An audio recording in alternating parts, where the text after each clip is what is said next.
for the plot, but we all know it is probably not. Little chat with another slice of life. Biggles keeps talking about another villainess. And in a tropeに越されているので、私たちはそれらは全て分析します。It's the Biggles breakdown, another anime night, fighting over shows and the plots. It's time for the Biggles breakdown. Breakdown.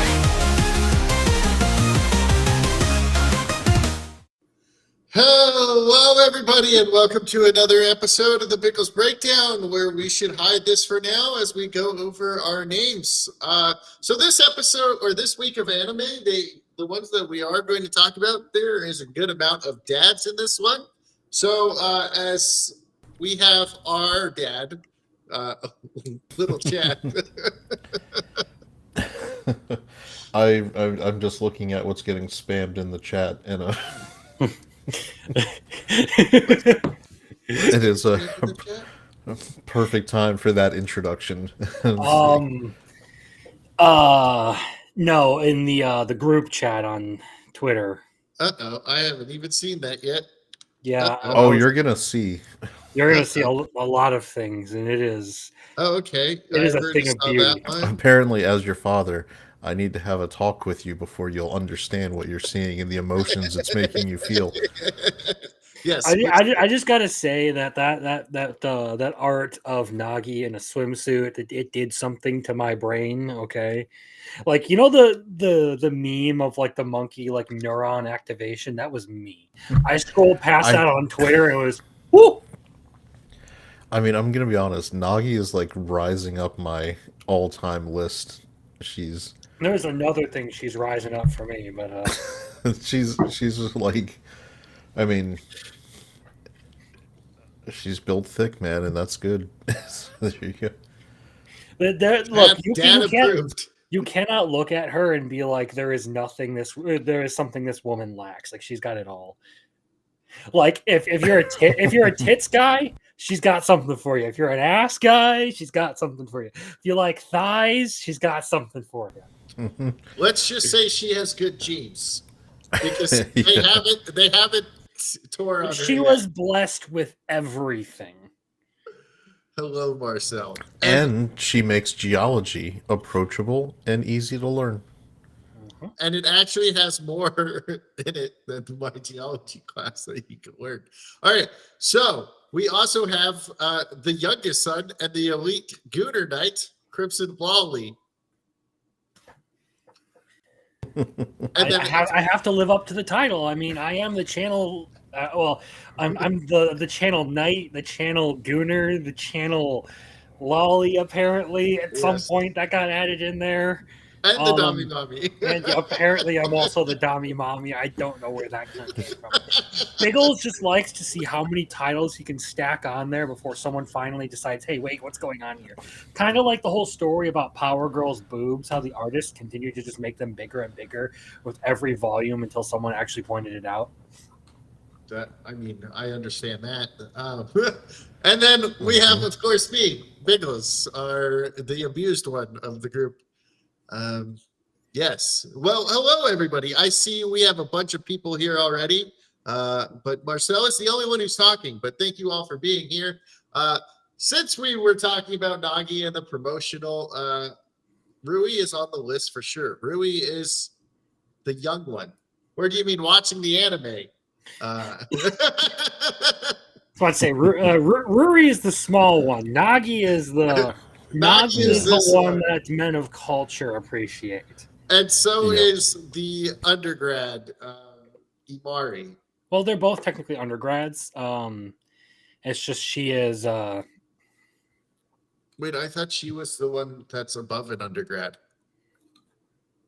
I guess that's a good question. Because she's the older... Nagi's the older one. Watching the anime. My bad, muffler tape. My bad. But yeah, so we get a new episode, and it is a what the fuck was that word of the rock? What? Someone help me. What's the name of the rock? Started with Agate? yeah, that one. And we were learning about those kinds of rocks this week. And yeah, so what did you guys think of the episode? I thought it was a good episode. I thought it was pretty information heavy, insofar as like what it actually starts talking about. Um, there was some interesting stuff where they actually start talking about like the formation of agate and like why you get these like certain rocks of these different types. There's also the whole thing with like Ruri finding platinum, and the comments about like most of the upper mantle being made of rocks that contain a lot of peridot. It was a very interesting concept that they proposed with that. So a lot of the science stuff was very good, but of course, we do have thick anime girls with everything that you could possibly want. Did you notice the jiggle physics when they were panning for platinum? Oh yes, Okay, just there's never not jiggle physics in this one. And that's one of the things is like I just love how well animated this show is, because like no matter what they are doing, everything just conveys like Studio Bind's like passion for like making a good show. Kind of like a lot of like what got Mushoku Tensei season 1 so much praise was that same level of dedication to making a very visually appealing experience. And what does our dad think? That this is a wholesome program that will help you learn about geology and being a man. All right, Wholesome. there you go. No, she's all. I mean, she's quirky. They drew her good. Like Ruri is clearly the big ball of energy that is supposed to be the entry point for kids watching the show. But like any good classic animation product, there's something for the kids and there's something for the dads. So this one is dad approved. There you go. Dad approved. And really was a lot of fun in this episode, even though she's just crazy. She found this rock and she's like, "Oh no, I left it there. Damn it." She is this show's hyperactive knucklehead, but like it's a good thing to have, because the show would kind of seem, it wouldn't be bad, it just wouldn't have the same sort of level of enjoyment without Ruri being a bit of a spaz. Well said. Yeah, and I like the way that they are still showing her as being like obsessed with just getting Shiny things. the high end shiny girl objects instead of like, oh, here's like the magma and the this and the that. And he's like, I want I want this. I mean, at the same time though, she actually is taking like a genuine interest in the field in very different, in just a very different way. That's kind of a theme, is like all three of these girls have an interest in the field. It's just all from different angles. Like Imari is the one that's always in the books. Rui's like, "We gotta find it, let's go," and then Nagi's just like, research. Everything's about research. All right, since we have a dad theme going on, we should go to the next one, which only I really know much about. Outcast Restaurant. Basically, Dennis has become a father, basically as the legal guardian of Atelier. Ain't shit saying she's a gold digger. No, she's a platinum digger now. Dennis has basically become the legal guardian of Atelier, and Atelier might have a boyfriend, and he freaks out like crazy. Turns out she was just meeting this kid because he worked as a jeweler, and she wanted to get Dennis a bracelet.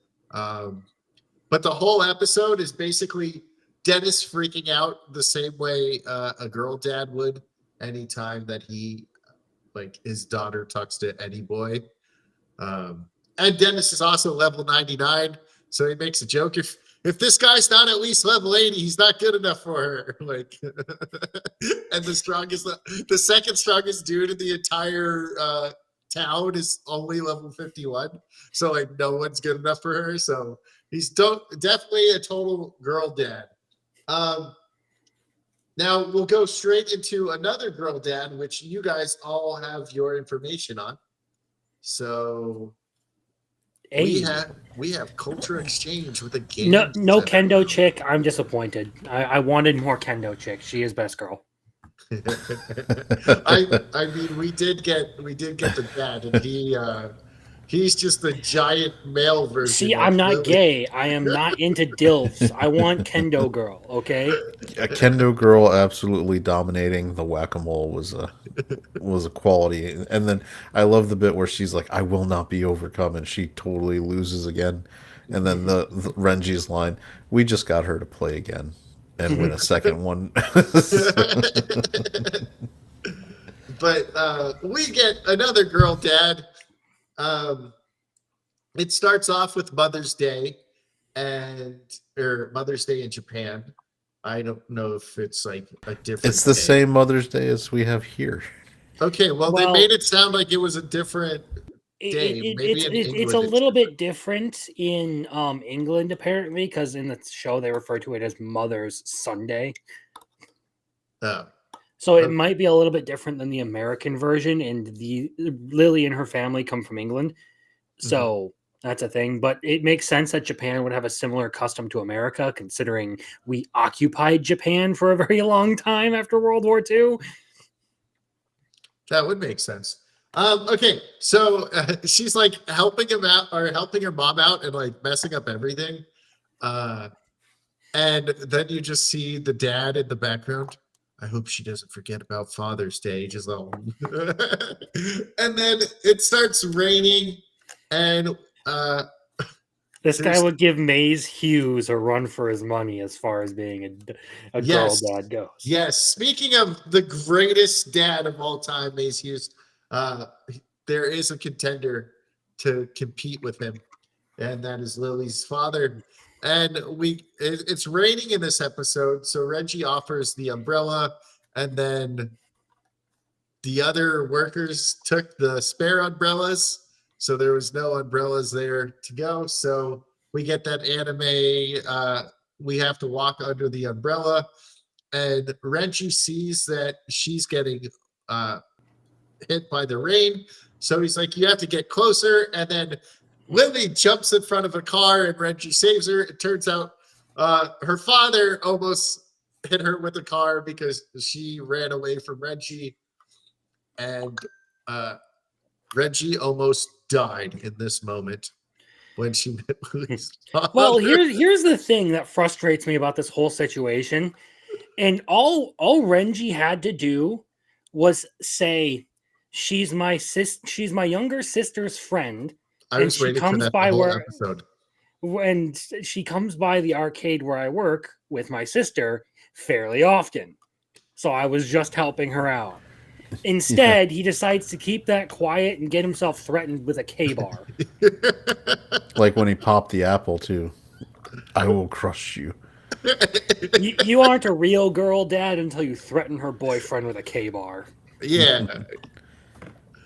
I also like the look when he's in the arcade and he shows up and they have him with the gold chain and he's getting all threatening with Renji and then she smacks him Cut it out, Dad. and like he just totally falls into his like, "Yes, man." Of course, my daughter. Total girl dad. Um, Hilarious. Even. It's an Uh, entertaining episode to see like the juxtaposition of like she looks like her mother but gets like a lot of her personality from her father. Um and there were some like genuinely funny moments with the whole thing with like Renji being threatened by her father. But I'm kind of disillusioned with the fact that like he didn't just explain she's my sister's friend. I was just walking her home because she's my sister's friend. She's been over to our house. She comes by the arcade quite often with my sister. He had an easy out and he didn't fucking use it. it almost feels like sometimes he can't like think of a way to communicate it because there is that different language barrier. So who knows?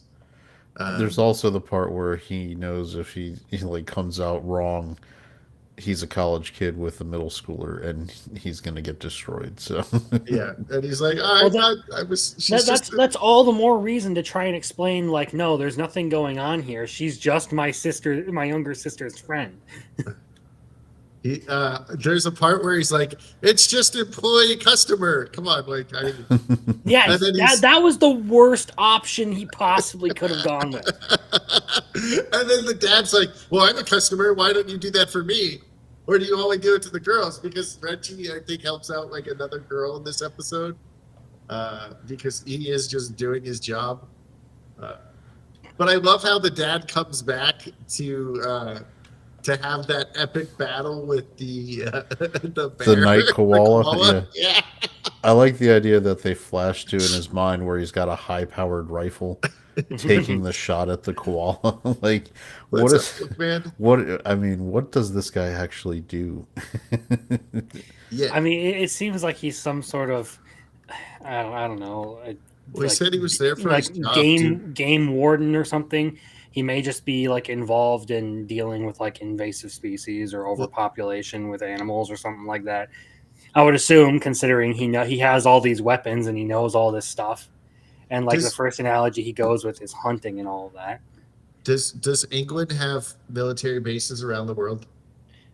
Probably not, but they still do have their own standing army. They also have a very highly touted elite unit, the SAS, Special Air Services, which is the equivalent of the Navy SEALs or Delta Force. Mm-hmm. Maybe And he's one of those because they said he had to go there for work. So who knows? as well as one of the best intelligence networks, or at least during World War II, they had one of the best intelligence networks in the world. You know, I do think it is kind of funny when they draw him in the suit. It does almost look like he's got boobs, though, because the way, like, I guess they're trying to make it a tight suit with him having pecs, Giant but muscles. the way it comes off, like when depending on the angle, it looks a little awkward. It was a fun episode, but it's still mid because no kendo chick. All right. Well, let's talk about a man who just became a dad. Sword of the Demon Hunter. So did you finally figure out what happened in last week's episode, Biggles? There was a demon that showed him that there was a baby, and the baby might also be a demon because she was still around in 2009. So is that basically what happened? No, I think Okay. you totally fucked that up. Okay. So let me explain. So This is the third sister all over again. Yeah, we were talking about what happened to the daughter from the noodle shop. Mhm. She and Genia are both pretending to be high schoolers. She's the girl with the pigtails who's off in the background. Oh, that was her? Okay. Yeah, that's her. Okay. That's why she makes the joke about them going back more than 100 years. Okay. Mm-hmm. All right. Then I was And wrong. I'm assuming that the third girl there is the descendant of the child that Genia picks up. And that's why he was so invested in making sure that they were all doing okay. That makes sense. Now, to explain the demon, you got to keep in mind that demons can also spawn from, points of like strong emotion and all that. Mhm. So effectively the insinuation of the last episode is that demon is the manifestation of the mother's like guilt and regret at having to leave the child there. Got it. And that is Okay. the form it took on because she cared about the child but knew she couldn't do anything for it. So that demon was basically there to protect the child Got it. and make sure she ended up in the hands of someone who would do right by her. She did look different. See, Marcel is. That's why I thought. I don't maybe- think the no, I don't think the waitress is the pigtail girl. I'm pretty sure it's not.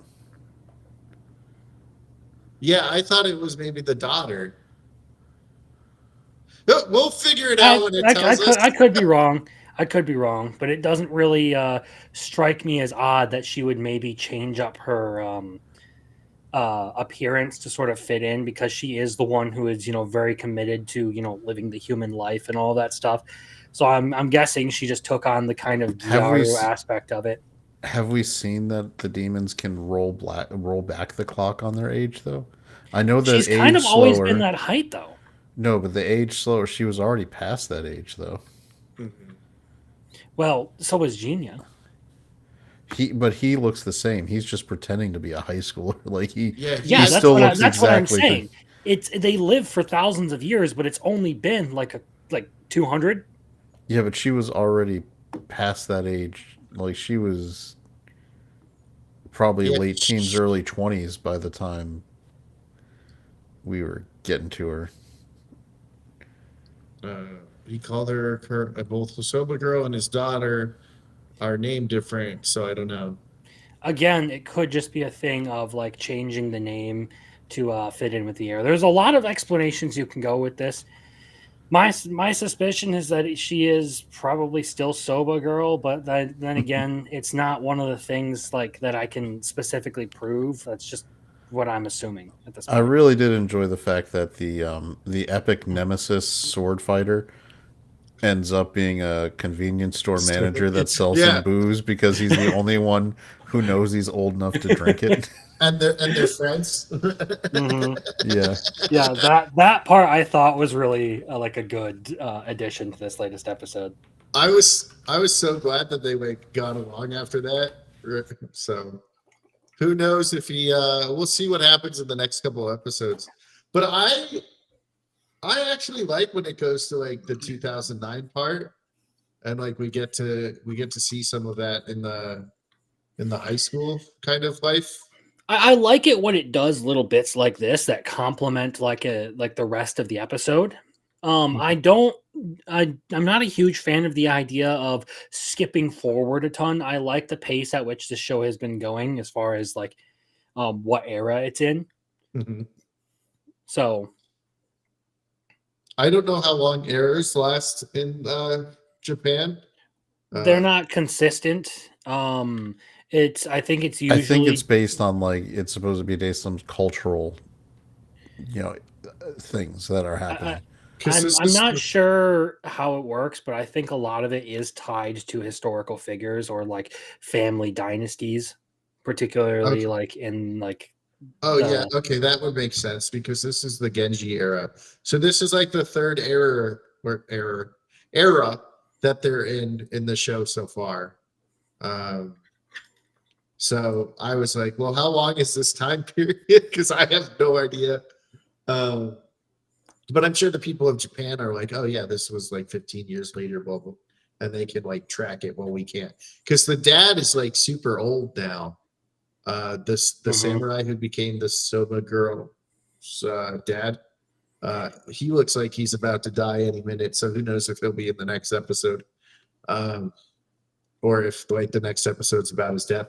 But Jinya is a dad now. He or Jinta, which one is he going by now? Jinta is his original name. Jinya is what he calls himself as a Okay, Ronin. okay.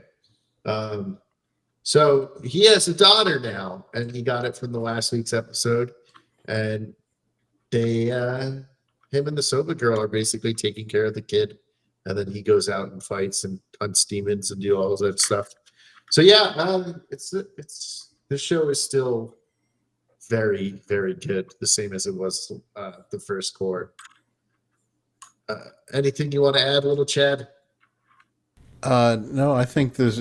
I like where they're kind of building up. I won't because the mystery, jumping, just jumping that one last bit into the future Mm-hmm. was perfect because I like that as an end note with that fight. I think it gets to the fact that Jinja is very conflicted, and he's still. I think that's the main thrust that we're getting in terms of his character arc right now is that he's Mm-hmm. conflicted about the mission because he keeps meeting, even though he's getting he's killing evil demons. He keeps meeting good ones, Mm-hmm. ones that he's making really strong relationships with, and I think it's causing him to have a conflict about like instead of just being a goblin slayer, Mm-hmm. all goblins are evil. I must get like instead of being all demons are evil, he's the opposite of free rent right now. Mhm. He's starting to question like especially like his best friends are now like is a demon child who was raised lovingly by a samurai who gave up his life to do it, and Mhm. she's nothing but sweet and nice. Like, Mhm. you know, and they keep making references to his, like he's being, his sword is not as fat, like he's questioning his mission and his role, and it's Mhm. impacting his ability to actually fight. And I wonder how that's going to come into play when we finally get To the his sister. get to the sister, because he loves his sister, right? And Mhm. she did the most unspeakably horrible criminal thing we've saw it, and like it makes us as the audience viscerally hate her for what she did. Mhm. And one of the things that is, very common in anime is reconciling with your enemy, helping them find peace is like the end gonna be, instead of fighting her and killing her and maybe setting off the world ending conflict that was prophesized, like he instead chooses to forgive her and try to redeem her. Like, so I feel Mhm. like that's the direction they're dropping so many hints with that I feel like that's going to be where we're going when we get to the conflict with his sister. All right. So Let's one last thing, it looks like they are kind of building up with like what we've been talking about. It looks like they're building up to the end of the Meiji Restoration for this because it's in time period. They're in like the 1800s, right? Late eight, Yeah, so like late 19th century, that's the Meiji Restoration, which ends with the Satsuma Rebellion and the abolition of the samurai. Sound familiar? The Last Samurai, the do movie with, did you watch that movie with Tom Cruise, The Last Samurai, no. where I the don't watch Civil War movies. veteran goes over and fights with the samurai who are being outlawed? I've heard of the movie. I just never watched it. I'm not a movie person. That's the Yeah, exact time period. yeah. Okay. Basically, we're looking at what we're looking at here is it looks like this guy that has been working with the demons has a hand in the rebellion that basically ends the samurai class as we know it. Okay. Well, now let's head to our next dad, who's kind of an asshole. So Oh yeah, dealing with the Mikadone sisters is a breeze. So Mr. Mikadone is back and ruins all the happiness that we have from the last episode. All this that you has been working for gets completely destroyed by one man. he's a fucking asshole. Like we just had a whole show about like why you shouldn't be assholes to your kids that wrapped up this last week. Great show. Way to abuse the children. Let's go. No, it's good. I mean, I think Original Sin, I mean, not to go off on a tangent, it is getting, I mean, it's a 6 episode completely contained story, complete story. And it is dark. It is like it is emotionally burdensome. Like watching that, especially if you've got kids, can really hit you hard. But the actual story as an anime goes is excellent.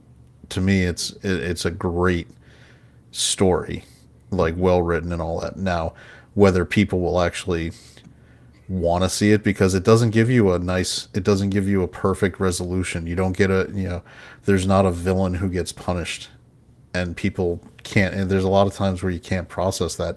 But the whole point of the show is each of them was damaged by their families. They were all victims, all three of the kids we followed, and all three of their lives, depending on which storyline you were following, got made worse by their interactions with our little alien P friend. you know, P. And then and again, just a very common theme in anime, self sacrifice for the greater good. He, sacrifices himself to try to provide each of them a path, not towards a perfect life, but definitely towards a better outcome than what they were getting. So, That didn't work. I tried. I think I think it's a brilliant show. It's not an easy show to watch, not at all, but it's worth it. And the fact that it's getting just like hammered now because people didn't get like Biggles wanted, where the small blonde girl was murdered violently. Hey, no, she was already murdered violently. Okay, I got what I wanted. She was That murdered just violently twice. You got to see that in the show. Yeah, well, just because she's alive again doesn't mean. No, I thought the second time she was able to. The second time she killed her mom after her mom was beating the shit out of her, and then No, she killed herself. she she got her mother killed her. No, I No, thought I no, no, thought that was she her. killed no. her Her mother, mother and went then Did to, she? and she defended Did she herself. self? yeah, Right. Well, either she way, defended herself, killed the mom, and then put the glass through her neck. yeah. Either way, she she got violently, removed twice. I guess you could count Shizuko as having a couple versions of that too, with the initial episode where she got the ribbon. It was very difficult, but it's a great show. It's just not an easy show to watch. It reminds me of something like Schindler's List. Very, very good to see. It really impacts you. You never want to watch it again. There's stuff like this where you can see it. I think this is something where not necessarily for younger kids, but somebody who's maybe in their late teens who's had a rough situation could benefit from seeing the growth and the ability to move past what is holding them down. I don't know. Uh, Very different than any other anime going on at the moment, which All right, is nice. back to the fun one. Yeah. Yeah, Uh, back to the one we were supposed to be talking I about. know. I'm yeah, yeah, sorry. I had and to take a and shot because that show is so. It's getting a lot of hate right now. I don't know if you've well, seen people people. people are saying it's unrealistic, and I was like, dude, it's a big fucking alien. Of course, it's unrealistic. What the fuck are you Yeah, I crying mean, about? as far as the resolution goes, I think it's a good ending, but like I said, as far as it getting hate, I don't see much of it. I know it got a couple of people, and I say a couple, and it's a few hundred, but uh, there was some review bombing going on with it, but it's TAKO TAKOPI. There we go. Toga P's Original Sin. I don't know how to spell, guys. Apparently, original I spelled wrong like 6 times, maybe. I don't know. I'm surprised it's got no like nobody on critic list is even. Well, Well, yeah, because people who use criticless are retarded. yeah, like me. It's like a combined fantasy zone and Doki Doki Literature Club, but it's a 100% most excellent. Anyway, I should just say, as far as this show goes, I'll save my thoughts. I have the script written up, and I do need to do some editing for it. But this is going to be a bit of a longer video. And it's kind of tying into a subject that I'm also working on a video for, and the idea of you have basically two types of people who like shows. There are those who really enjoy like the thought provoking shows that tackle like a theme, a nuanced and complex theme, like this one, where you have a lot of stuff happening that may not be that isn't clearly laid out for you. And then there are, of course, people who just, enjoy the flashy action, punch the guy harder sort of stuff. And neither of them are technically like an incorrect way to go about like enjoying art. But people seem to bludgeon each other over the head over that. And this did suffer a little bit from that, where there are the people who enjoy the exploration of complex themes, and there are people who don't enjoy it because, well, it's not all action and everything, and it doesn't give them the dopamine shot, the satisfaction that they want out of it. hey, they brought back the dog 10 for 10 ending. Chappie is back. And I think it's a pretty fairly, like, people say it's unrealistic. I think it's a fairly feasible situation where you have two kids who are just out of control because their home situation is awful, and as time goes on they just sort of settle out of it, and they're like exactly like best friends or anything, but they don't like hate each other anymore. And what people I think are gloss over a little bit is that each of them spent a ton of time with Takiopi, like, and where he was their companion and friend, and they, in spite of themselves, became fond of what he was trying to do for him, and it was their shared remembering of, and when they remembered that, they were also getting the memories of the tragedies that went along with it, and it kind of, you want to talk about being scared straight, right? Like, imagine you're getting a shadow memory of yourself, take self deleting after you killed your mother accidentally, or Mhm. seeing that you killed another person, and your all these other things that she was living. That's why they were, when they saw the image in the notebook and they started sharing their memories of what he was like, it's triggering like memories of those experiences, that, and they're crying uncontrollably because it was bleak and sad, and both of them were just completely isolated and felt alone and were lonely, and what they really wanted, I think the theme of the show is finding companionship. I mean, even with the lead boy character, it was all about how he felt isolated, alone, and separated from his brother. And in this redo, he reached out and started seeing that he did have a brother who cared, that the mother was the whack job, and that he did have friends and was seen and was somebody who mattered. And when you find that, it can start helping to heal. And even though it doesn't make everything perfect, having like when they did the flash forward, when they were talking about stuff and looking at the stationery shop, I mean, that's another reference, right? Remember how she had to keep going to the stationery shop because the other girl kept destroying her stuff Mhm. every time. So it was a callback to now that they're going together and looking at things, and it kind of ties it together. Where, like you said, they don't have to be perfect friends to have found a companion or somebody who can share their. I mean, both of them had fucked up home lives, and finding someone else who was suffering like that and having an idea about that, like, even when Shizuki was like, your mom's always crazy, like, like, she's always doing silly stuff, like, it's acknowledging, having someone who acknowledges what you're going through can matter.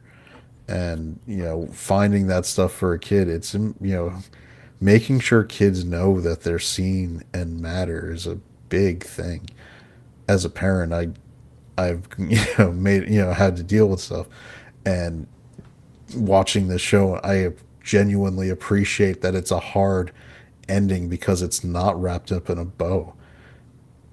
And I think it should be getting, I think this show should be getting so much more praise than it's kind of slipping under the radar, getting, that's just my opinion on it. I see quite a bit of quite a few people talking about how much they like it. So I don't know what about it slipping under the radar. It just isn't popular with the masses because it's not something that is turn on in the background and mindlessly stare at a different screen sort of thing. It's not the Zoomer thing where you can turn it on and look at your phone the whole time. Yes. Um, but yeah, I will say it slowly kills me every time each one of you knuckleheads mispronounces a name that was clearly said like 100 times throughout the show. That's okay. I can't I pronounce any Yeah. names. Hey, you want to hear something funny? I guarantee that kid has an OnlyFans like account and just like pays millions and millions of yen for his OnlyFans account. I guarantee it. That kid was Anyway, so desperate for love. yeah, there's a lot of He would be the next Rent a Girlfriend main there's a lot character. to unpack with this one. He would be in Rent a Girlfriend too. Okay, now back to the one we were actually supposed to fucking talk about. Fucking monsters Thanks, ruining little everything. Chad. You know what? If it's not like I brought up ReZero. Ugh. I'm Okay. ignoring that comment because we've bunny trailed enough. Oh, it is also when we You're get to fired, little Chad. it. When we get to it, I'm just going to point out I've seen a lot of people complaining about Kaiju number 8, maybe Yeah, well, they're all a recently bunch of online, fucking losers. pointing out that it didn't get a. Anyway, we'll get to it. Yeah, well, Anyway. they're all fucking losers. Okay. They desperately need a romance because they're shippers. Okay.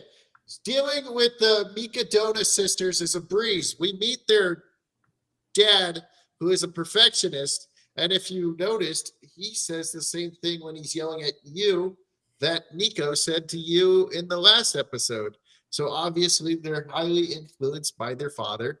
Mhm. He's kind of a dick. He went after you, and the girls rallied behind you. And that was a cool little moment. And he thought he was basically going to get killed. Yeah, this one was honestly, when it came to the dad thing that was happening here, like he had come across as like he seemed like a really good person over the phone, and then in person he turns out to be this asshole. I was almost expecting him to walk away from all of this and like kind of like and just be like, okay, I was just testing him. I think he's a pretty good person. But no, it doesn't really give you that impression. Like he just kind of comes across like as a through and through asshole. Of course, they do start to, recover a bit from everything, because this is one thing I do actually like about you as a main character. And I said this in my first video, is he's not like the typical useless dude who's constantly sitting there and moping about everything. He actually is constantly like trying to do something to he's actually making an effort. So like he immediately turns it around and starts making all the girls bentos for their lunches at school and everything. After they were like, man, the food's not the same. Yeah. Yeah, and I'm really hoping we don't get any of like the bullshit of like where they start like, suffering in all their pursuits and everything, because I don't know. I don't think I would like that sort of a turn. But I have enjoyed this show so far because it has been entertaining. I like the way it uses its animation and its characters. And of course, we can't forget about the accidental first kiss in this one, with the whole thing of Kazuki basically getting her first actual female role. And she's all like conflicted about it. She doesn't feel like it fits her or anything. And then she has the whole kiss, and he was just like, you know what? Let's just pretend it never happens, and that just pisses her off even And more. she like has a mental breakdown almost. Yeah. This is a good one. Very fun, very entertaining. This is another one where again it kind of it does touch on that like family dynamic, and that's one of the things that really does endear me to it. Is it's very focused on that like positive influence of family and everything in this. Like, and it contrasts that with the performance focus of the Mikadono household up to this point, where like everything was about your achievements, everything was about your performance and all that. And then you comes along and actually shows that like there's value to this useless thing that is actually acting as a family. So it's got a good message to it. I think the animation is very well done. I like the characters to it. Even best girl, the absolute tsundere, Nico. I mean, technically they're all tsunderes, but she's the most tsundere of them all. But does she have the most tsunderes? Probably She not. No. Long live Long that live- girlfriend. Long No. live Crimson, aren't you Kazuya contractually season 4. obligated to say something? Yeah, the fucking cucked anime. Like anyone who watches that probably enjoys NTR and like cheating dojins and all that stuff. You probably, your favorite sex position is probably this. Your aunt. Or no, what are you doing? You should have done this, then binoculars. No, it's holding the camera. Oh, I get Yeah, it. it's holding the camera. Oh, you should have like done this or something. I would have got it better. All right. How ancient are you? You're out here talking about like the Dude, I'm like, like 80 good old years old. good old silent films. Like Biggles is a demon. Biggles is a demon. He doesn't age. He's been around since the 1700s. He fought in the Revolutionary War. You know what? He was probably on the side of the fucking British. I would never. All right. Yeah, you probably actually like food that has flavor. All right. So let's go to another one that you see a change in the father, but it's more about the mom. Kaiju number 8. So Kafka's able to transform. You see all that trauma I was talking about last week. Go ahead. Does he end up? Does he end up with a girl? No. Maybe a girl who he swore he would be by her side from when they were childhood friends, and there was clearly a romance that's been implied There the was entire no time. romance. There's not a single scene where they're flirting with each Biggles, other. I know that you like the sunken cost fallacy is strong with you. I'm glad But you the guys fact of the matter retarded. is, no, the fact of the matter is that it's just a good trope that people like when the hero gets the girl and gets to ride off into the sunset and enjoy the rest of his life with her. Well, maybe People they'll do it in enjoy the that. side stories. People enjoy that. And if you rob them of something like that, especially when it comes to some of these more, classic like hero's journey style stories, they don't like it. Mina's barely in the fucking story. So you know who else wasn't? You're barely in anyone's fuck. You know what? You guys fucking don't know You know, shit. Maid Marian wasn't the main character of Robin Hood, but everybody liked that Robin Hood ended up with Maid Marian at the end. It's a common, like Crimson says, it's the point. You get the story, you get the show. I mean, it's just almost every shonen is not a romance. Like Naruto's not a romance. Naruto still ends up getting married and having a happy family. I know plenty of people that hate Bleach the is ending of not a Naruto. romance. He still gets the fucking girl, okay? And Goku got the girl too, but he thought marriage was food. Yeah, what's your point? And Goku didn't even go looking for it, and he still got the girl. Goku doesn't even know what a fucking kiss is. That guy's a fucking retard. Okay. Yeah, he's got a son, so I'm pretty sure he knows what he's. Kaiju number 8's ending is cucked. It is cucked. It is not. Yes, it is. No, it's not. Don't you really like Solo Leveling? Do I really like Solo Leveling? Yeah. Do you? I mean, I like the animation and watching it. And but I think it could be a lot better, so I wouldn't say really like it. I'm just even as truncated as Solo Leveling is on some story, at least in the anime, they're still making time to give you the romance element. There's way more romance in that than all of Kaiju number 8 put together, and just like the first couple of seasons of whatever.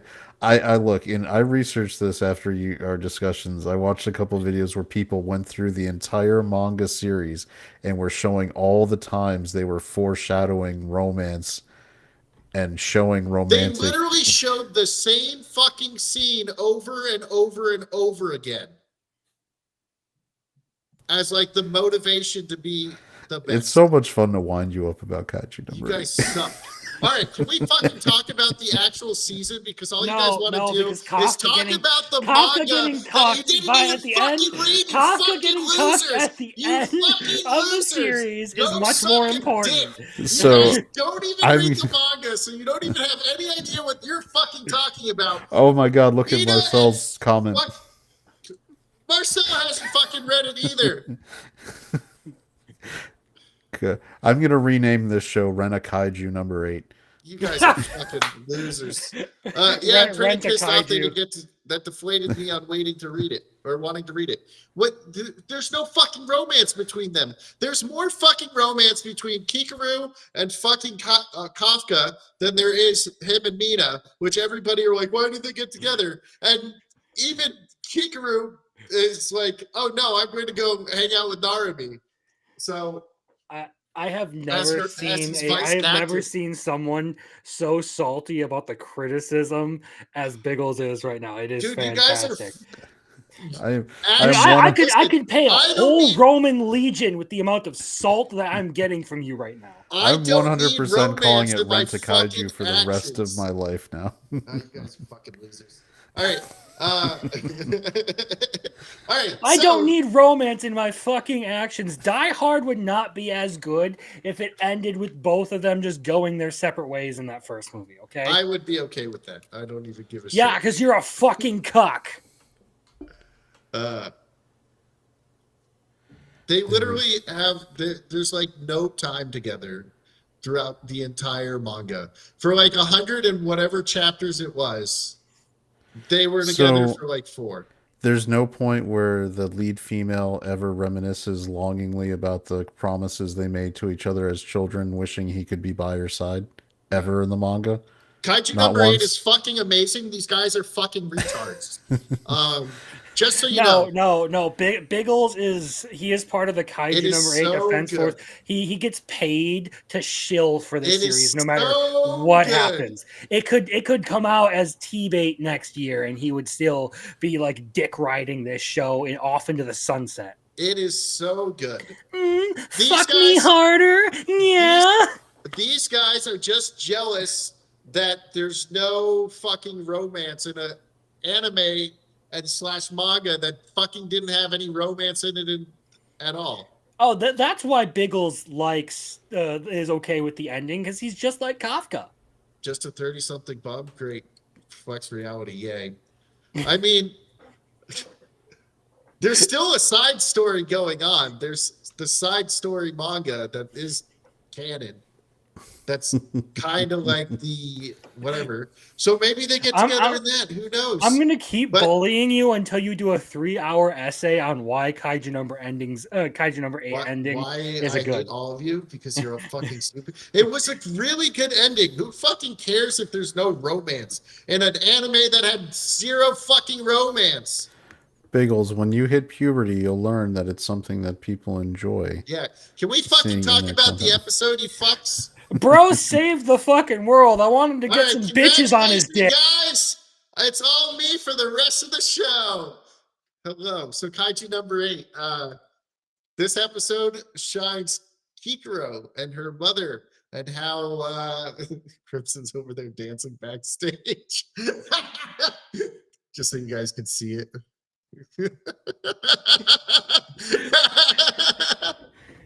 Okay, so let's fucking talk about the show before I just kick you guys and finish the show by myself. All right, so this one shows Kikuro's mom died, so this is why Kikuro's so determined that no one dies. Narumi kicks ass and has his second weapon revealed, where he can see into the future. And then we also have Kafka transforming again and fucking kicking the shit out of number 9. I will say, wasn't really like super into the episode. Wasn't really like super hooked on Kikuro's backstory. This is never a show that I really considered one that was like super gripping or anything. It was just fun to watch. Or like a manga that I was like super invested in. It was just kind of fun to read. Sorry, I'm still There breathing wasn't heavy e- from yelling at you. There wasn't even a handshake. Anyway, so like got a Kikuro's head nod. backstory, yeah, whatever. I just want to see you kick some kaiju ass. Narumi, not as interesting as his previous performances. Like we get some like notifications on like his powers and everything, like what he can do. He's cool. I still like the character. It's just the big moment in this episode for me was Kafka using Kaiju number 8's powers much more effectively. I thought that was a really good way to finish out the episode, especially as they use the title of the song is Never Back Down. And you can find it on Spotify if you really want to look it up. It's a really good piece of music for this show. And that's, again, one of the things that I think this show has done really, really well it uses a lot of the audio design very, very effectively to make it a much better experience, which is something I almost never say about a show. Like normally I'll point out specifically like background music or certain tracks or anything. But with Kaiju number 8, it's just a good show, even if you're just listening to it. Because there's a lot of things that are like that just, I don't know, bring back some memories of like as a kid watching old like Godzilla movies and everything. So really, best part, Kafka beating the shit out of Kaiju number 9 this one. Little Chad, do you want to say anything that's related to this episode? It's a fun Rock'em Sock'em Robot episode. I mean, it's Kaiju number 8. All right. Did you guys notice who was missing? Rent a Kaiju. Shut up, Little Chad. Did you guys did you guys notice who was missing with all the third division dead? I mean, was it a Noticed girl? No, it was the vice captain. The vice captain was missing because I think Kafka thinks that he would get wrecked still by the vice captain.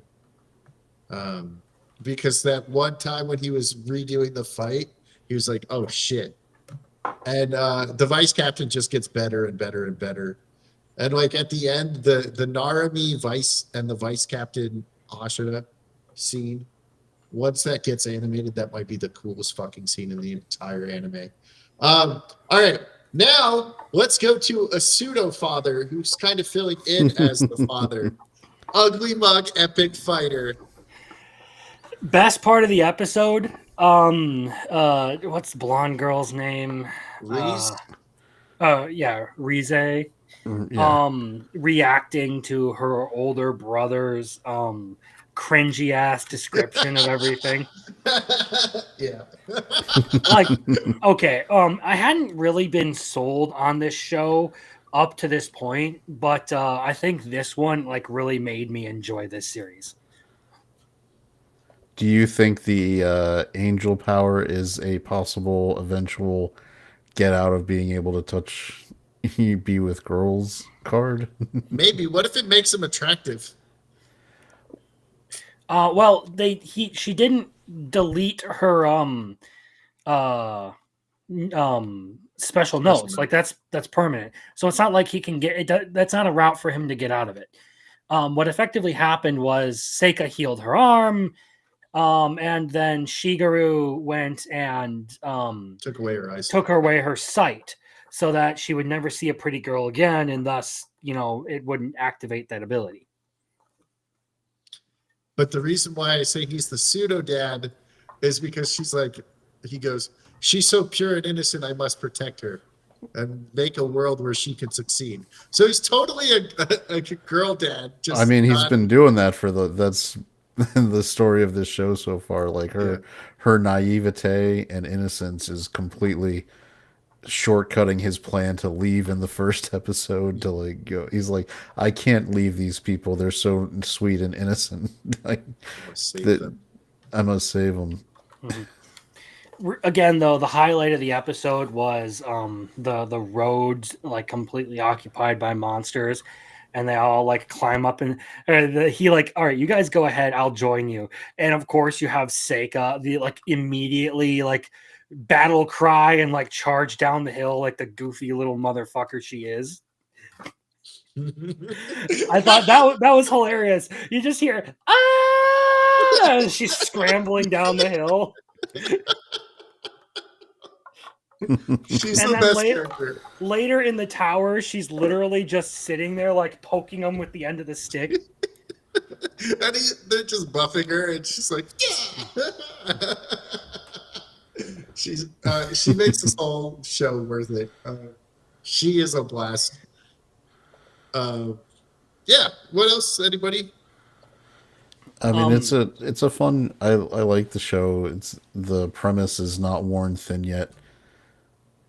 Because we get more, like, we're getting depth, like, we're getting the reveals on the backstories. There's more going on. They're giving these people stuff that actually makes them interesting beyond. It's all about making your side characters interesting beyond the main character. Like, as opposed to a show like, Scooped Up by an S-Rank Party, where the other members of the party solely exist to say, oh my god, you're so OP. Oh my god, how did you do that? oh, isn't this amazing that you can do that?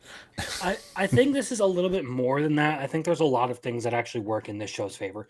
One, it actually has a central like theme to it that that has carried through just about every episode, and it is reflect and that is basically everyone like trying to like make the best of their second life. They're all escaping to this world because they had shitty lives that they wanted to get away from.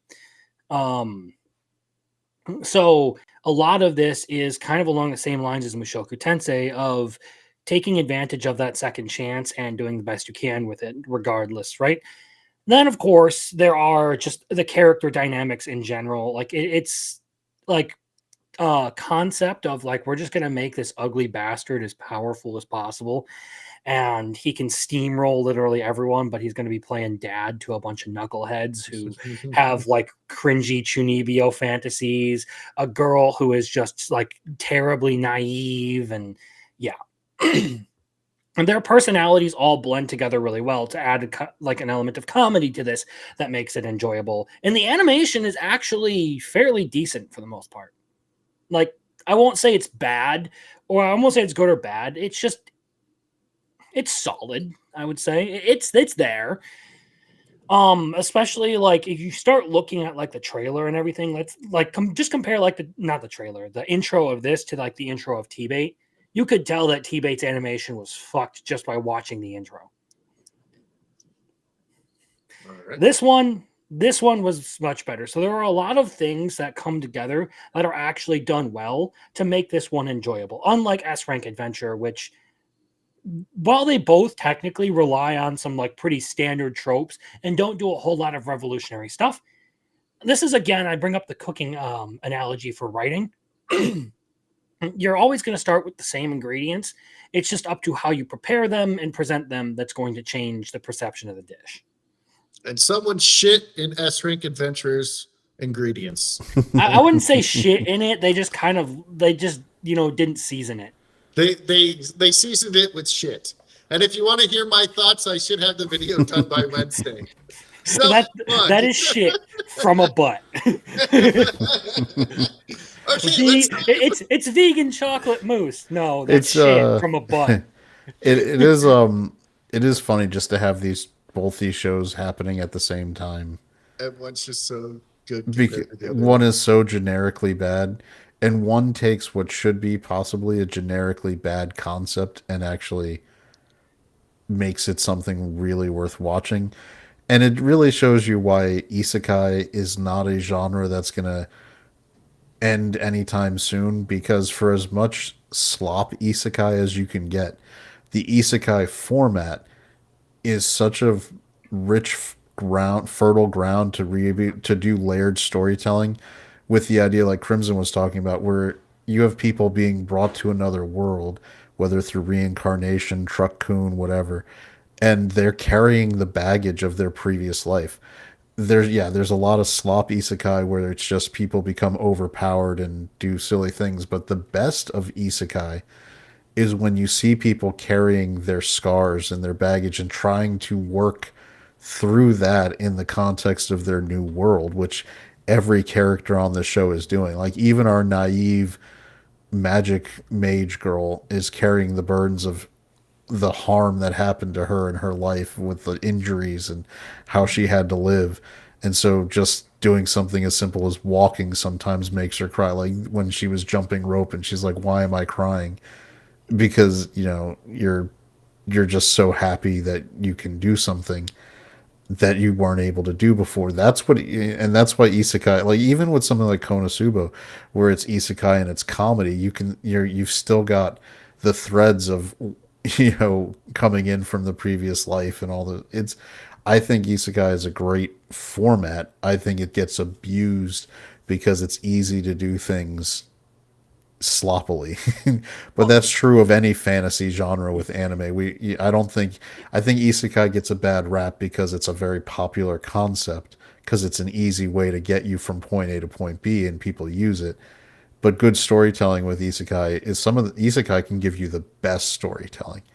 Like ReZero, Mushoku Tensei, Konosuba, like all the best isekais give you stuff where you're giving layers from the trauma that someone's carrying with them and how it works through it in another world context. Another one that does really good is No Longer Allowed in Another World, I believe it is.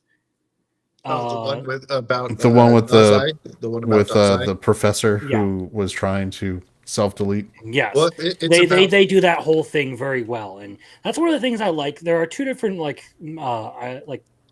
I guess you could say like ways people look at isekai. You either have the version of it that like allows you to explore a lot of themes, much like with Mushoku Tensei, No Longer Allowed in Another World, ReZero, where it's centered around like getting away from the real world helps you like take on those issues because you're able to present them in a much different way with a character that's actually from our world, so there's a link there. At the same time, there's also isekai is supposed to be about adventure and action and all that stuff. And there are some good ones out there that are like that. But I love the fact that as far as a genre goes, it is such a big sandbox, and the trope is so easy. It doesn't limit anything that like you're not boxed into doing just one thing. Isekai can be paired with so many other genres. Like you can go with something like farming life in another world, right? Where like the whole concept is we're going to do some nation building with this. And we're just going to have this guy, build an entire city and impregnate a bunch of elf women. yeah. Sorry, that's the that's way of another life. topic entirely. Well, you're forgetting impregnating the dragon girls, the Oh vampire yeah, yeah, yeah. girls, Yeah, Yeah. he knocked up the and the vampire beast girl girls first. too. Yeah, yeah. But like stuff like S rank adventure, this kicked out of the party sort of trope, doesn't it's very limiting because you effectively have narrowed yourself down to only a few storylines that you can do at that point. You can either do the revenge arc where you then go after the party that destroyed your life and take them out, or you do the I'm going to live my best life over here arc in which Outcast restaurant. you get Outcast Restaurant, you get S rank Party, and you're very limited, and that's why that genre gets so old, like so fast as compared to isekai. Is isekai can be done in so many different ways versus everything else, or versus the other one. So, like, With the exception being Outcast Restaurant, which is fantastic. and even the best sort of like betrayed storylines end up being isekais. Rising of the Shield Hero season 1. Fun Mm-hmm. fact: Rising of the Shield Hero also had a dad episode this week, but it was so boring that I didn't put it on our list to talk about. We all this season has been such a slog. Like I think Even the fight scene was boring. the fight with the lion and the white tiger kids, and it was still just like So boring. it's So boring. and Yeah, then you well- get the backstory of him killing the guy's dad, and it's just like I'm not being moved at all by this show at this point. So, Ugly Mug Epic Fighter, to sort of like wrap up some thoughts on here. Like, Yeah. there are a lot of things going for this one. It is by far not the most amazing creation that has come out this season. You're going to have some tough competition with that one, but it does things just well enough in certain areas and very well in others to actually make it an entertaining show. Mm-hmm. And that's all you really need to shoot for in order to be watchable, is you just need to hit an entertaining show. It just so happens that this one has a more universal like core message to it, about like how to overcome the baggage that's been part of your life, that makes it that much more endearing and much more watchable. All right. Someone gets reunited with their dad in our next one. The fucking anime that annoys the shit out of me because Gigi needs to be hit with a baseball bat and then lit on fire. Man, you are like a number one GG hater, and this tells me It that you makes did me not grow up with a younger brother. Can I also say it almost makes me think he's a little, like Gigi's in his head. He's thinking about Gigi an awful lot. It explains a little bit of his Kaiju number 8 decision making. Hey, I got the pink haired girl back this episode. What's her fucking name? She's my favorite. Ira? Ira, yeah, that's her name. Well, she's my favorite, and I don't know her fucking name. That's how much I care about this show. I love that they're doing the like subtle where Momo is making the subtly but aggressive moves to try to actually advance the romance. Bagels and romance, beware. Well, this, yeah, I fucking hate romance too, so that's probably why. I don't want my actions ruined with romance. Just so everyone knows, we have to twist this man's arm into watching romance anime because he hates women. Yeah, let's go with that. When you grow up with 3 sisters and like 4 female dogs, It makes you gay, apparently. a mother and a bunch of girl cousins, you end up hating women. Exactly. So I like Dandadan, particularly because there's always some like clever way they're referencing something. Like there were like 3 references, 3 shows that were referenced in this latest episode. So like with the spaceship, we got a reference to the warp drive from Star Trek. And then, of course, the Mantisian planet. This was pointed out to me by Muffler Tape that apparently that's a reference to Evangelion. And then, of course, the most obvious of them is the very, very major part of the plot in this latest episode that is a reference to Ranma and a half, with Gigi switching By between hot Evil and Eye. cold water. Yeah. Yeah, and also singing the original intro. Yapapa, yapapa. Okay, so I don't actually hate women, but yes, I'm going full send on this joke now. So I hate all women. Okay, there we go. Do you hate me? I'm technically a lolly. Yes, I hate Crimson. He's our lolly, Tommy Mommy, a week Cooner night. All right, so were you guys talking about this anime? Because I wasn't paying attention. Yeah, we were. One of my favorite like parts of Dandadan though actually or one of my favorite panels of Dandadan gets adapted in this episode, and it's the very end where they accidentally spill the soy sauce. The soy on sauce Gigi. on his hand. In the manga, it literally is just like a full page spread of Evil Eye flipping the fucking table, and like, and it goes to the house getting blown out, and it ends there. They did this really well with like the fake out on the first one that wasn't in the manga. Like they did the whole thing of like, oh, we're gonna spill it, and then it missed, and then Gigi gets hit with it, and the episode ends as he turns into evil. I love the low level like Ghostbusters 1 style equipment that they come up with. Like here, how do we deal with them?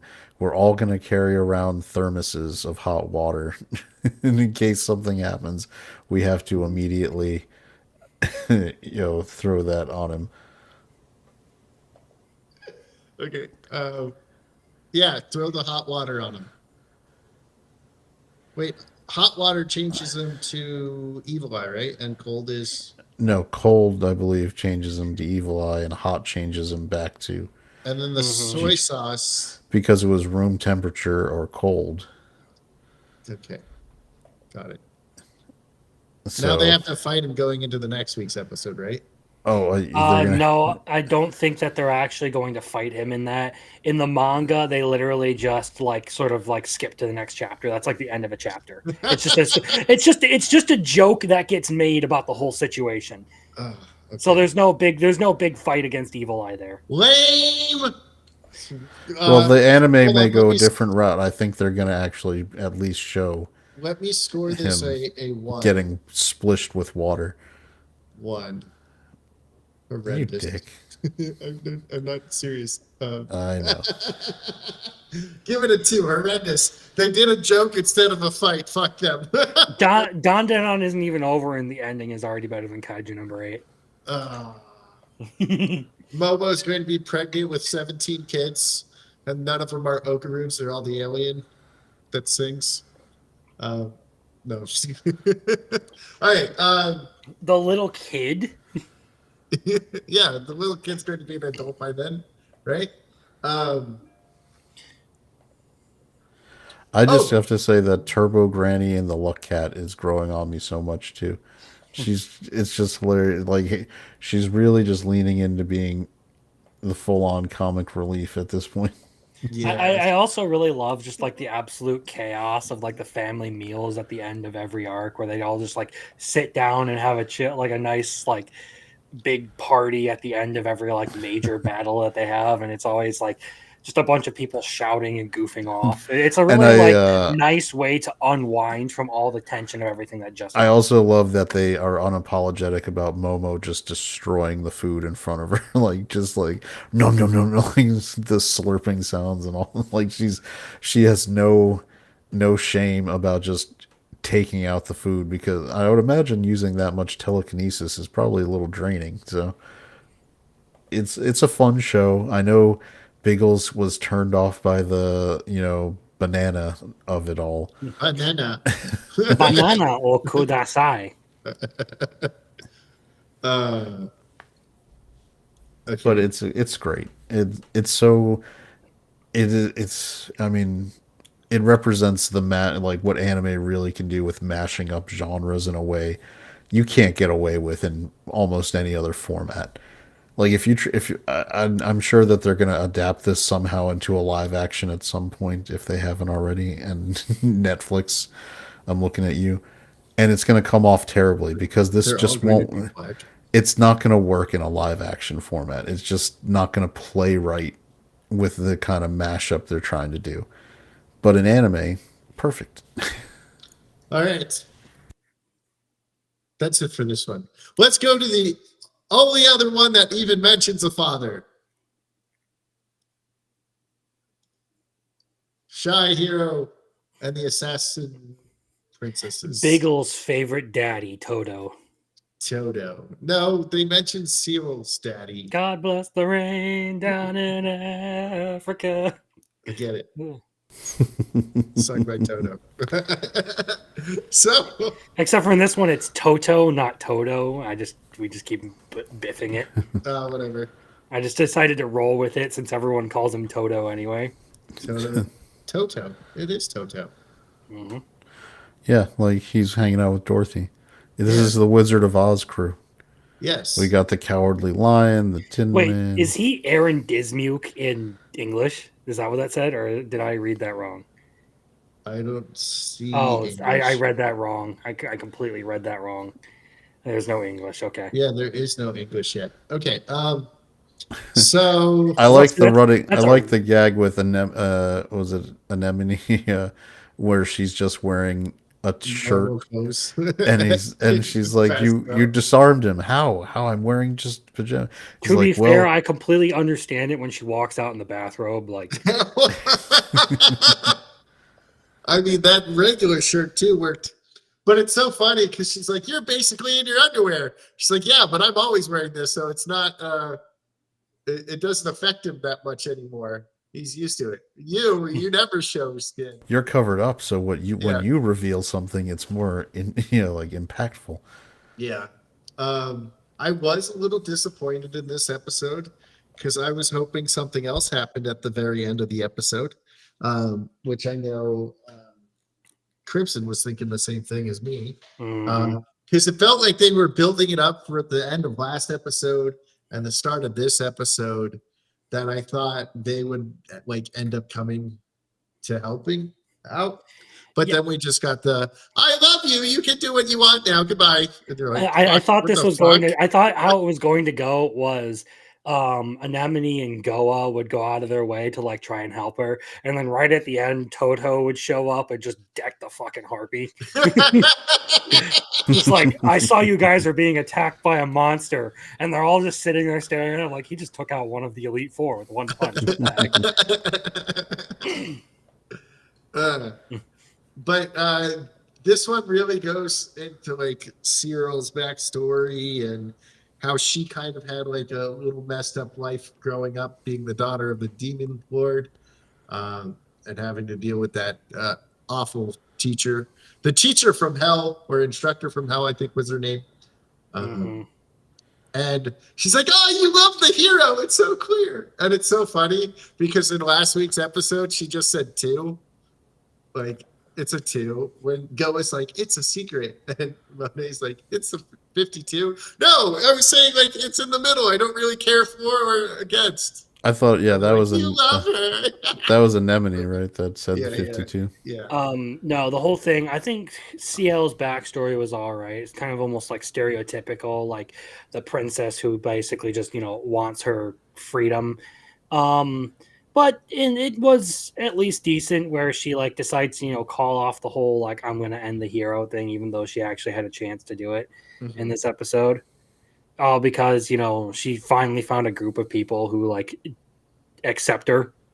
And mean something to her. Yeah. So that's the second person in a row now. So it's basically been the same for Goa and CL. Is like they've been outcast basically their entire life, and you have this whole thing of like Toto is like the first person to like tell Goa that he doesn't hate her, or like reassure her that he doesn't hate her, and CL is like finally finding a group of people who care about her.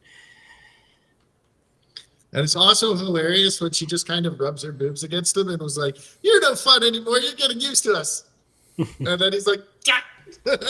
Dead. Go and use titties. Super effective. Toto fell unconscious. I'm still waiting for another of her slip ups, and I'm kind of turned on by him being the dominant one here. Well, they're going on the road trip starting next episode where they're going to Yeah. be camping. And I like how he immediately had the vision of all three of them curled up on him in the And bed. he's explodes again. He's like, no, he's dead. This is another one that has a novel enough premise, even though a lot of it is very stereotypical, like adventure, dungeons, demon lord, all that stuff. We've seen it done 1,000 times. But the premise of this one is novel enough to be a bit of a subversion of what you would expect out of it, that it's entertaining just for that. Okay, hold on, guys.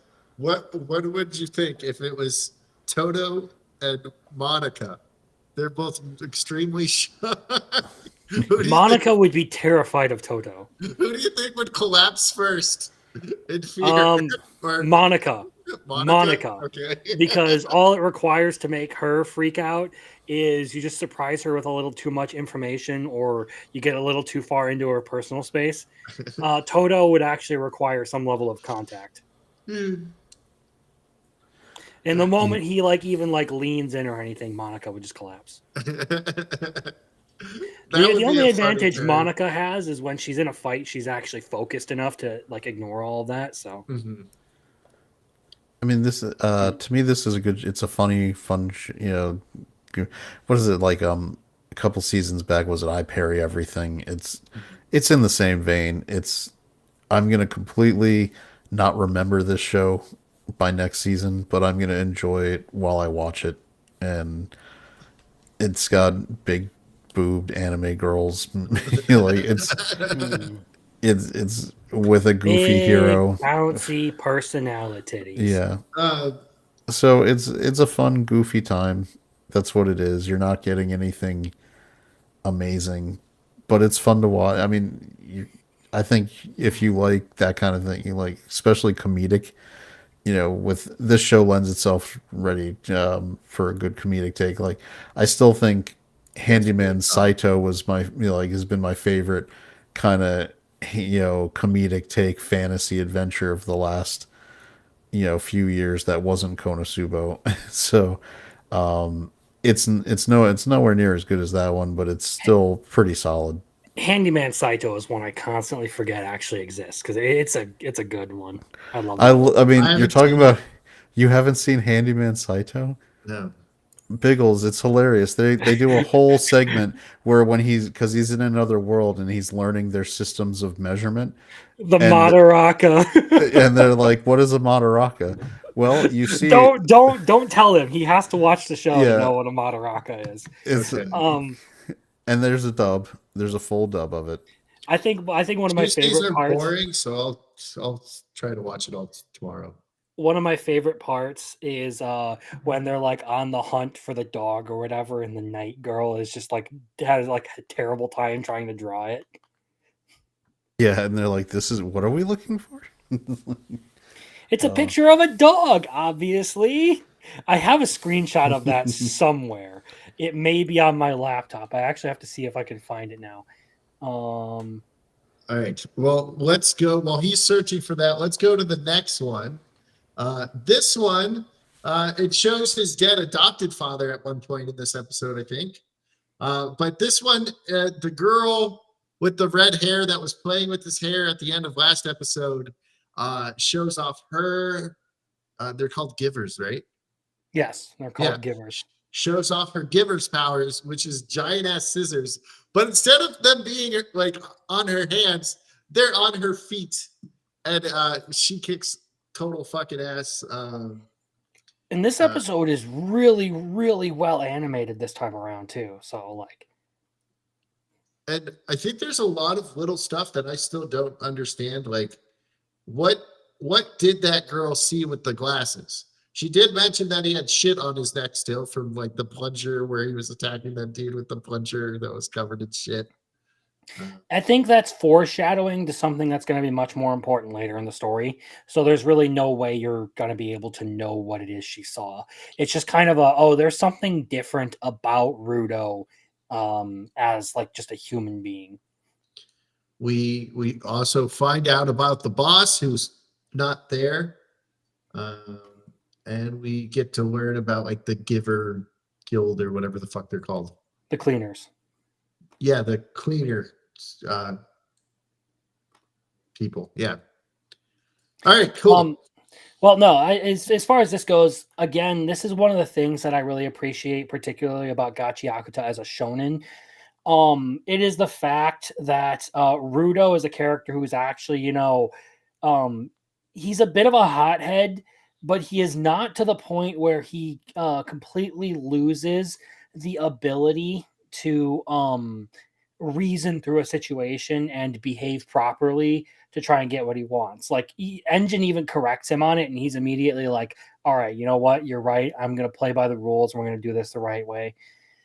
And that's one of the things that I like that differentiates him from other characters in this season. I'm looking at you, fucking Togen Anki. Fuck that show, by the way. Fuck that show. I haven't watched it. You haven't watched it? Good. No. Togen Anki kind of fucking sucks. And I liked Rio, the red haired chick in this. I actually liked her character. I thought she was very entertaining. She's the coolest so far. She's what? She's the coolest so far. Yes. And again, like I said, this episode's animation was like a huge step up. I thought it was fantastic. All right, little Chad, anything? I haven't watched this one, so my bad. Nothing to add. All right, let's go. I'm scrolling through an old Discord with a chat that's entirely just my anime screenshots. I'm so far back. I'm looking at screenshots from quintessential quintuplets, and what is the fucking anime called? Oh, there's the first season of Konosuba right there. Okay, that's a thing. All right, so my dress up darling. This episode, stuff happened. Oh, this is where Gojo learned that he can rely or has to rely on other people. They get the suit tailored to her body. He also learned that he needs to make sure if she's going to wear shapewear, he takes the measurements after she has that on instead of before. Yeah, he's got to. How are you forgetting like the best part of this? The whole bento thing, where he is absolutely terrified out of his mind that she is about to serve him something like super greasy and fried rice. That's all she can make. We hadn't forgotten it. We just hadn't got there yet. Like that is the first thing that comes to mind is like literally that entire bento scene. I thought it was hilarious. Like I was laughing my ass off at that whole thing where I did think it was funny when he's just super excited that like she's made something that isn't like heavily fried. But when she hands him the spam rice ball and he's like, "Why is it so heavy?" And she thinks that like he was like super excited to just get a bento from her, and no, it's because He's terrified of her cooking. Well, he finally understands the bento scene because they explained it to him. And then like as she's like so excited to do it, I think he kind of like realized it a little bit that she kind of wanted to really make it for him because of that. Yeah, I also like sometimes when and they did it in this show when he's getting the bento where they mix in the actual manga panels with the anime to like showing you. And they did it in a nice way because this is, in the context it's like it's Kitagawa, it's Marin's head. Like this is how she's been seeing this sequence going on. So it's like the manga becomes her inner vision of their interaction. And she gets completely just overwhelmed by him being happy to get the bento to the point where she's like, "I'll make you one every day." And she's like, I love you. All that stuff. And then it's the same. Like she keeps making the same thing. I did it again. And this time, yeah, and now It's because she sucks at cooking and that's all she makes. and that well, what's after the first couple where it's the spam, it becomes stuff she can buy in a convenience store if you start seeing it.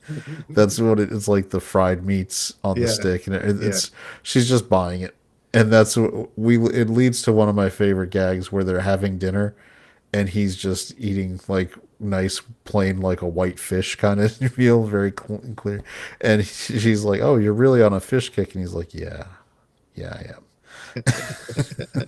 Because I need to cleanse all the terrible food you're giving me. um, and well, like I said earlier, he learns that he has to rely on other people. So he goes to that one dude, the dude who was like cross-dressing like a couple episodes before this. I was like, I need you to show her how to walk like a man because you're cool, like and manly.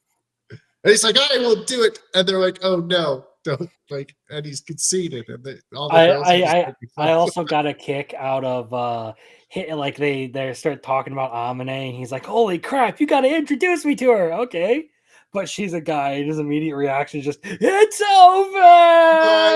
It's over. Yeah.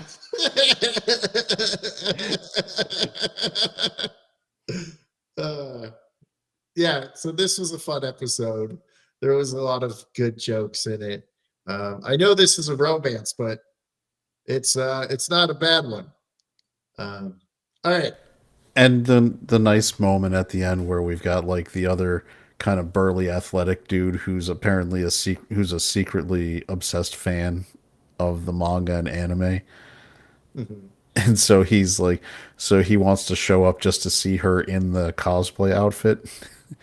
Like, And it's not that weird. and I'd watch the whole he's thing. yeah, and he's ashamed of it, and um you know he finally gets to give give the same advice where like why would anyone be ashamed, like you enjoy it, that's fine. Mhm. And so he takes the picture, but it's a nice funny gag again where he does it from the neck down because he doesn't care about it being Her face. Marion. He just wants to show his sister the suit, and she's like gets mad and is like, take another one with my face. All right. Probably one of my favorites of the season, Secrets of the Silent Witch. Go ahead, Crimson. You just did a whole video on this. I'll let you go. Take the floor. This show is one that I do highly recommend because Monica is a great character, but it's also complemented by a lot of the other good things that are happening with this. There are some really good gags in there, like the whole Fibonacci sequence song. And yes, I actually can say with confidence that the pig song is singing about the Fibonacci sequence because the numbers are the exact numbers in that sequence. It is. Now, Crimson, do you want to explain that sequence for the people that don't know what it is? I will explain it for you, Biggles. I was about to get to that. So the idea is that it starts from zero. Crimson. And you add. This is such a waste of time explaining him the Fibonacci sequence. No, it's actually very simple. So it's basically It's Biggles. You take the number that you take the number that you're on plus the previous number, add them together, and that is the next number in the sequence. So it's 0, 1, 1, 2, and then you go 3, 5, 8, and on from there. Make sense? Yes. Now you explain the Biggles. So you take the number that you had and add it to the next one. So you start at 0, then it's 1 plus 1. And then that is 2 when you add it to 3, right? And then you work your way up. You're close, but Okay. you said some wrong things. Either way, it's very Oh, funny to me. Like the whole pig thing is great. And Monica's personality is really like the heart and soul of this show, though. I like the fact that like she maybe still have like she may still be having like the troubles with like people and all that she started with, but she's slowly starting to get over them. Not to the point where like she loses all the shyness and stuff that makes like a lot of the comedy work, but to the point where she actually has some level of change to her character. So there's that. The story is decent enough. I like a lot of the side characters, like Isabella being kind of The goofy. The villainous. whole chess thing that happened in this latest episode, I thought was great, especially when like the captain comes over and what is your name? Money, money, money, money, money. And the dude's like 12 feet tall. And like we do learn that like she has like a completely perfect memory. Like if she sees something, she doesn't forget it. Mhm. But like this is just one that centers all around like this goofy, what I thought was going to be a show that is basically okay, goofy little witch doing goofy little witch things. It turns out to be something much better than that. It is that on a far better stage, I guess I could say. She also makes a new friend, the horse girl. What was the horse girl's name? I forget. Horse girl? I Okay. still cannot find that screenshot of Handyman Saito. All I have found is pictures of gushing over magical girls. You should. I can't imagine why there would just be tons of gushing over magical girls images in Oh, that they're Discord all of yours.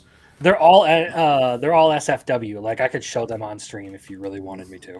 How did you have that many SFW pictures of gushing over magical girls? Because That seems when I watch anime, I take screenshots of dumbass fucking faces. oh, that I, one I would have some faces. I I always like go back to the I have Masato with I the have toast. I have the Dumbass one of the explosives chick being all happy and everything, saying "Say your prayers, bitches," Uh, or her calling everyone home wrecking horn dogs. um, Yeah. Utena bleeding through the nose. all right, Oh. all right. Let's go back to Silent See, Witch. Silent Witches, it's a good example again of what we were talking about. I think with the ugly fighter, your side characters are really what makes your anime. Like it's fun.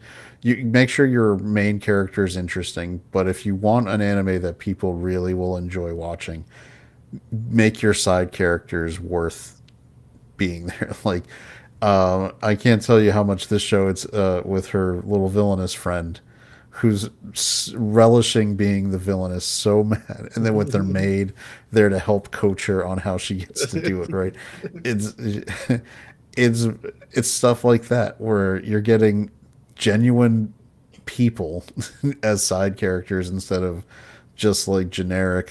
Yeah, again, They're silly and a little over the top, but not too much to where it becomes like, oh wow, we got to quote the people on Twitter, it's the quirk chungus Reddit tastic sort of thing. No, they have silly personalities and they're entertaining. Well, what's the chess kid's name? Felix, right? The student council member that's in the chess club. It's Felix, I think. Is that his name? I think I maybe. don't quite remember. Okay. It's like him, like literally struggling. He's like, well, I could win, but I haven't taught her how to do castling yet. And he castled and he apologizes to her afterwards. and she's like, "I'm sorry that I thought this was going to be really easy. I didn't know that was a move." And if she knew that was a move, she'd probably kick his ass because she's like, "Oh, I figured this game out already." Because chess is all like thinking and like what I'm going to do three Well, moves ahead, you know? chess is basically a game of permutations. Oh, I love the part when they're like, she's like, "Well, does it have elevation?" Because he's like, "Oh, it's like a battlefield," and she just goes into all these like different tactics, and he's like, "No, no, no, Her math obsessed brain kicks in. Yes, no." It's so good. Mhm. that's one of the funniest parts of this is like just the whole mathematics thing, like just how much she absolutely loves numbers. Yeah, that if you can get her in, like for as shy as she is, if you present her a scenario where she can somehow end up presenting a mathematical solution or problem, she completely will forget her shyness completely and just become obsessed with working the problem on the board and talking about it. It's a it's a great quirk, if you're whatever bullshit Reddit or whatever, but it's unique and different. It suits her. It suits the show. It works. I like it. She's cute. She's adorable, and it makes you root for her. It just it's one of those things where you're like, oh, you have to be, when And you make a show, make a protagonist that you want to root for. yeah, and here's the thing is I got this comment from someone on the video who was like really upset, like, oh, Monica's like super shy and unsure of herself, but she can take on a dragon. I'm like, first of all, dragon and people are two different dragons and people are two different things. And you severely underestimate like how severe some childhood traumas can be. Like they give you a very clear like representation of what happened to her as a kid and why she would be so terrified of speaking to people, especially nobles. Um, and it's one of the things that is actually you can make the unjustified complaints that it's unrealistic that she would be unsure of herself even though she's super powerful, but they're completely like unrelated issues. One is an issue of I'm dealing with a monster that doesn't think. The other is I'm dealing with someone who could go behind my back and do something sneaky because I said something they didn't like. And it also presents Monica as someone who has power, but still has challenges that she herself needs to overcome. It makes her, rather than just being some Mary Sue who can do everything, a character that, like you said, Lil Chad, you want to root for because you like her and you want her to overcome these things that she's facing. Every protagonist needs something to, like a challenge to overcome, I would say. Mhm. And based on that comment alone, people are just fucking stupid and don't understand shit. I Uh, also got someone who was upset with me for talking about how great it was because they were trying to gatekeep the series. oh, I remember that comment. You're like, why is no one? Because I'm gatekeeping it. I saw that comment. Shh. No, I was trying to gatekeep this. I'm like, the world must know the greatness of Monica. Man, this is so much fun. And And this is one of the few where I would say, well, not one of the few, but one that I would definitely watch the sub over the dub. And my whole reasoning is, although I really like the voice actress who is playing Monica, her as Monica, she sounds way too confident. And it's like that Mhm. doesn't give off shyness. That gives off like more like arrogance and conceitedness from her voice. She does not sound as good as Monica as the subbed voice actor for this girl does. And I do want to, I don't know if anyone said this, but this show is really, really well animated. Like better animated than it probably And uh, it has you would expect. badass background music during like the fights and shit and when she's doing certain stuff. What's interesting is the animation is actually so good that I completely take it for granted. Like I don't even you don't even notice. It's not like Temu Tensei where you noticed your slideshows. This one, it's just well animated in a way where you completely don't even think about judging the animation. You're really just focused on the storyline, the voice acting, and what's in front of you.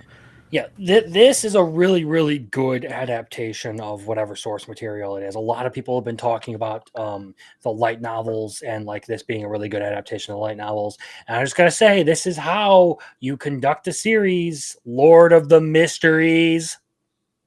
Dun, dun, dun. Most pretentious fucking fandom in the world. All That's right, saying something because I've experienced the ReZero fandom. there we go. I forgot. Did you guys say you didn't watch Witch Watch this week? I watched Witch Watch. Oh, okay. So I it's just- didn't. I missed on Witch Watch this week. All right. So sticking with the witch theme, let's It's a go really to good the new one. episode. This one was fucking funny. This is another Nemu list episode, so I don't really care about it, but it was a good one. Yeah, no, I like that Nico's other friend now has a power so that they can like Shinigami. they can justify including her in the show more because I actually liked her in the early episodes. I thought she was a good addition to the whole thing, and then they just almost never used her. So now she has her own little Shikigami friend. Yeah, made from the paper. And I like I- how I- this one was kind of paper themed, how they got turned into the manga characters and both. Mhm. Well, I have to laugh. They did the whole like dramatic death thing, and she's like sitting there by the edge of the river, like crying, and then the thing's just sitting there floating. Like, oh yeah, I forgot. I made you out of weatherproof paper, so you're waterproof. I forgot about that. Yeah. And then she shows up later in the she shows up later in the episode when everyone is turning themselves into They're fucking the paper. manga characters. And the fucking annoying one is like, why am I the angry friend with the wooden Or- design? Yeah, how about the whole marble craze that happened here? Oh yeah, where he's like, I made it all up. And they're like, Moy is the king of irrelevant information. Oh no, even he's gotten onto it now. yeah, it's a fun one, but it still has no Nemu in it, so fuck this episode. That's fine. Nemu is great, but I still like she is best girl, but I still really enjoy the show just for its comedy. And I think this one had 3 really solid acts lined up the whole way through. Like sometimes there's a weak link in in like an episode's lineup of like what jokes it's gonna go with. This one though, I thought was actually really fucking good, like all the way through as far as its humor. It was a good episode. All right, Crimson still hasn't watched this next one. Yeah, but so we'll go to chat. town. I'm like I said, I busy myself too much, and I actually do need to just sit down and start watching this. Maybe I'll watch one of these movies before I go to bed. You guys are gonna have to remind me. Have you of all- finished? Or did you finish the first season? Are you up to the movie? Oh yeah, I watched the first Okay. season. Okay. Did you watch the movie that came right after it? I don't know which one. There's like 3 movies that are. Okay, do the one where it's not the graduation one, but the one about the Sister girl- venturing, knapsack kid, Not the one that isn't either of those. dreaming girl. Yeah, Okay, so Dreaming Girl is the one that I have to go with. Okay. yeah, and then watch the knapsack kid after. And I don't know if the sistering one is the one that my friend said was actually supposed to come before season 1. Oh, so it's a prequel. Yeah, that one. I think that one might be about like her. It's either that one's either about like stuff that happened once she became normal again, or it's about before she. And wait. Either way, I loved the first season of this. It was fantastic. It actually was like way more than I had ever expected it to be. And honestly, I kind of had a hey, that's me moment with Sakuta. You're probably thinking something lewd about me. Yeah, I am. What are you gonna do about it? I mean, how do I? If you're looking at like the ends of the spectrum, on one end you have the shittiest shit, which is Rent a Girlfriend, and on the other end you get Rascal, because it's a well written, well animated romance where they make rational progression in their relationship, even in spite of a heightened, crazy, puberty syndrome world. Listen, Doesn't say it's a romance. The romance was the Oh first my- 3 episodes. Oh my god, And it's then a it was romance. It was a romance for the first 3 episodes, and then it went straight into the And- mystery and the drama of the puberty syndrome. This actually pointed out something to me about Mushoku Tensei of all things. It was very funny to come across this line of thought, but like there's a reference to something in this show that made me think, wait, I've heard that name before, and then a bunch of pieces started fucking clicking together about Mushoku Tensei, and I was like, that is not something I expected to get out of this show. Well, there you got it. But no, this is so Santa Claus is much more chaotic than Bunny Girl. Let's just say that. But they kind of the season 2 so far has been mirroring season 1 a little bit. And I know some people are complaining about Santa Claus, but like I say with all my other shit that they complain about, they're just fucking stupid. Um, what else happened to little Chad? Without like let's see. really rooting anything. So this one, most recent episode, or You guys don't got to worry about me. I am spoiler proof. They don't ruin shows for me. This was the one where the girl that's in the graduation movie or I think she's referenced in the graduation movie. I have to watch that one tonight, but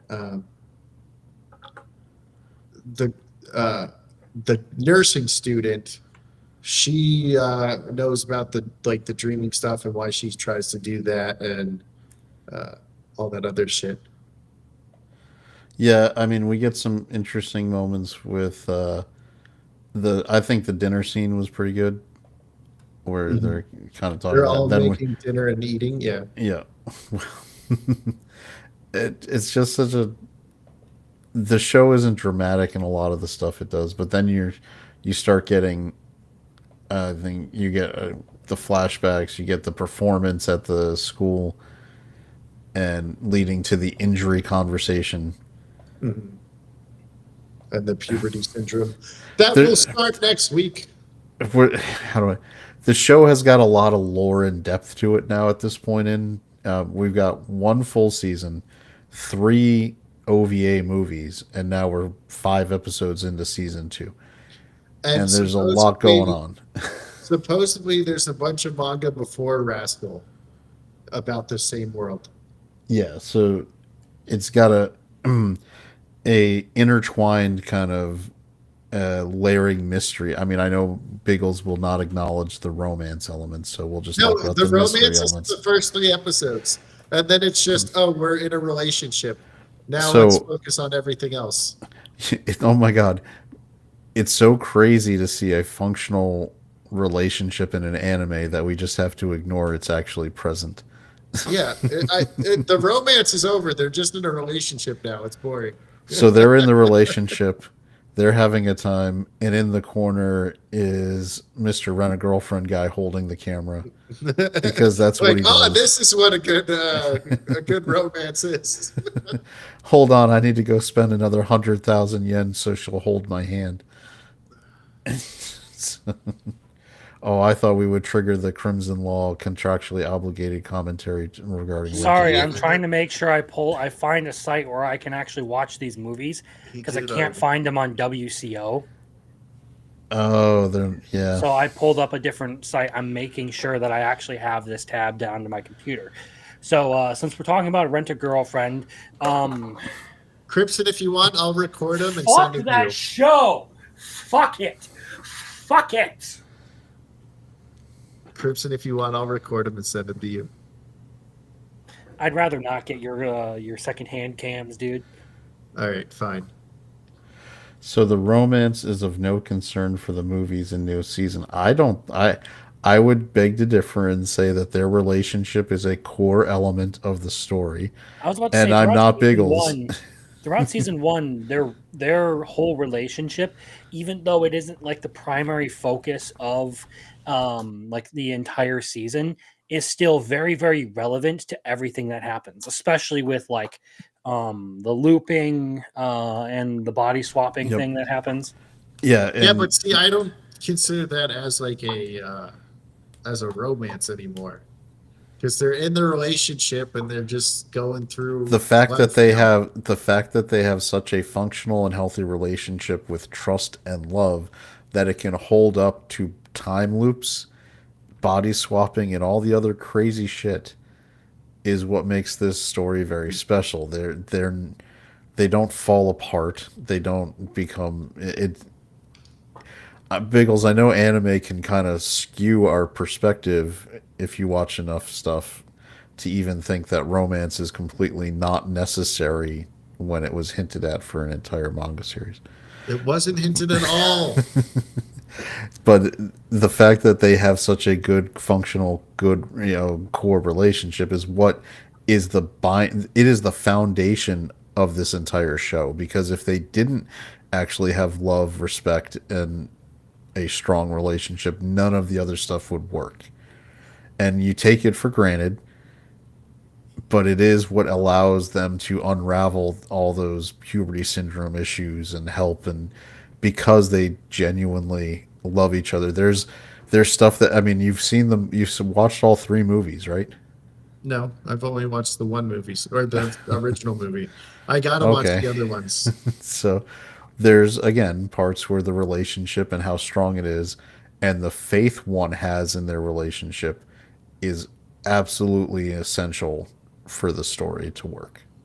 Yeah, but see, I don't consider that like a romance because they're already in the relationship and now it's in like I don't know. I don't consider it a romance anymore after episode 3. Well, So that's because you like cucked anime, like Kaiju number 8. There's no cucking in that entire thing. you're right, Crimson. There's no There's cucking. no watching any. No, there's no there's- sex in the entire. There's no anime. cucking because he never even had her to begin with. There you Like, go. he didn't even get to pay to go out on a date with her. Yeah, he didn't pay Mina to go on a date. Did There he? you Did go. he even get So a fist so bump? Kazuya would get So Kazuya would be an upgrade from Kafka. Got it. Yeah, see, if Kafka even paid $1, Did Kafka even get a subtle head nod of acknowledgement for saving the world? yes, everybody loves Kafka now that he saved the world. No, no, no. Not everybody. From the one girl that matters.